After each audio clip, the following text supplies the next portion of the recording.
We hebben geen bioritme, dat bestaat niet bij een muzikus. Mijn zus zegt ook van het is weekend en dan zeg ik oh ja.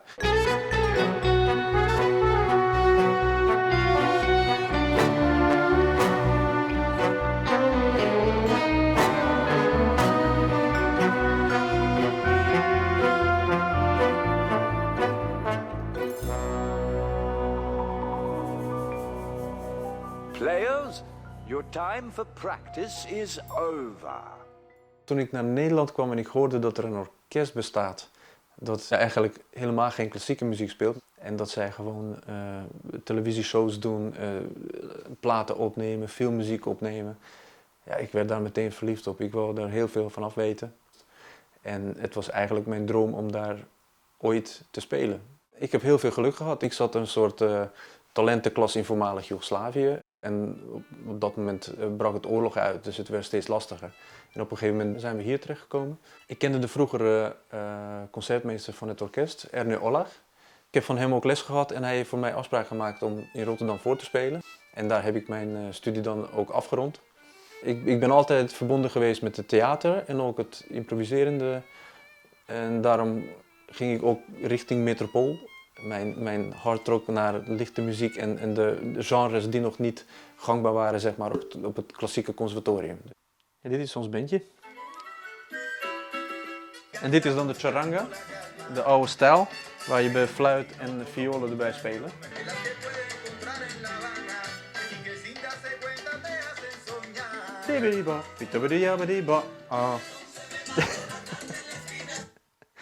Er is heel veel veranderd sinds ik begon bij het Metropoolorkest. Maar de uitdagingen van elke keer iets nieuws creëren, dat is gebleven. De ene dag doe je een cd-opname, de volgende dag heb je weer Amsterdam Dance Event. Dan ga je weer naar Londen, naar de BBC Proms met totaal iets anders. Wij spelen van Nederlandse artiesten tot wereldtop in de jazz. Het maakt het zo veelzijdig en voor een instrumentalist is dat ook heel fijn om uit te zoeken van, kan ik dit? En aan het eind van het project, als je dat gedaan hebt, dan heb je toch altijd weer iets geleerd, waardoor je wat completer wordt als muzikus.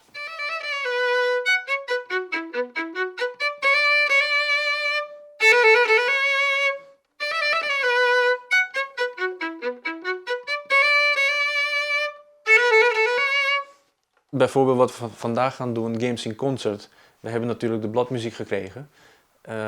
Maar die is gekoppeld aan een telefoonspelletje. En het publiek speelt en wij maken de muziek erbij. Dus dat wordt nog, denk ik, heel veel puzzelen met hoe gaan we dat in elkaar... Gaat het wel lukken om het achter elkaar te spelen? Of valt het uit elkaar? Of werkt het helemaal niet? Of werkt het geweldig? Dat maakt het vandaag wel even spannend.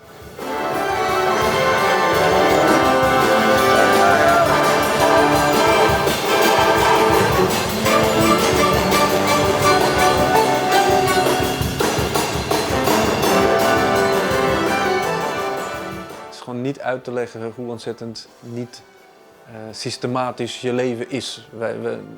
Ik heb ook vaak gezegd, we hebben geen bioritme. Dat bestaat niet bij een muzikus. Mijn zus zegt ook van het is weekend en dan zeg ik oh ja. Want ik heb werkelijk geen idee wat voor dag het is. Je gaat alleen maar, je hebt de projecten in je hoofd. En je werkt het af en je hebt plezier. En je doet het en je voorbereidt weer voor de volgende. En dat moet ik even bijzeggen, toen corona kwam, toen ging de handrem erop. En dat was even schrikken hoe ontzettend druk je eigenlijk bent. En op een gegeven moment heb je dus opeens niks. En dan merk je pas hoe ontzettend veel je onderweg bent en hoeveel energie het je kost om te doen wat je doet. And this is the most important thing. If you see this, start high, end low. Crazy shit from you, whatever. And then a 4 count from me, and we will go back to the place we were, the number we were. Ik denk dat het publiek heel erg gaat genieten en een hoop lol gaat hebben, want zelfs nu tijdens de repetitie hebben we al wat mensen in de zaal gehad die de spelletjes nadoen en die hadden al heel veel lol. En we hebben ooit wel zoiets gedaan, maar nog niet zo uitgewerkt zoals in deze vorm. En dat was ontzettend leuk om te doen.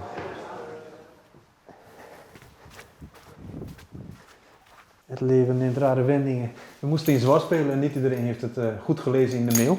Dus gelukkig woon ik in Hilversum.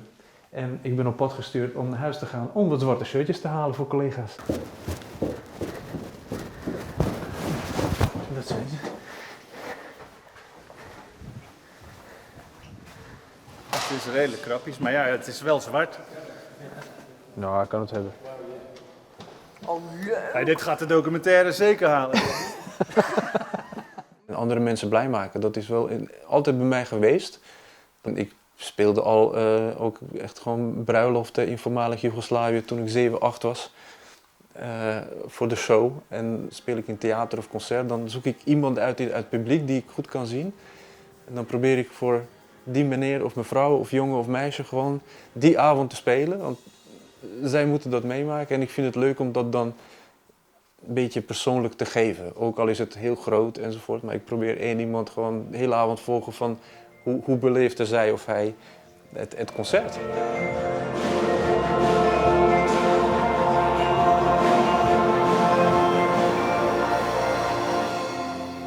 Het was waanzinnig om het publiek te zien vanuit ons, hoe zij gewoon de spelletjes meespeelden. En een collega heeft het heel goed opgemerkt, waar ik heel erg mee eens ben, is dat op een gegeven moment bij een spel moesten zij gaan zingen. En dan speel je wel je noten, maar je voelt het publiek gewoon echt gewoon in je muziek zijn. Dus dat was echt een muzikale interactie. Helemaal te gek. Echt heel erg leuk. Ik vond het een heel mooi concept. Ik denk dat het heel goed gaat werken.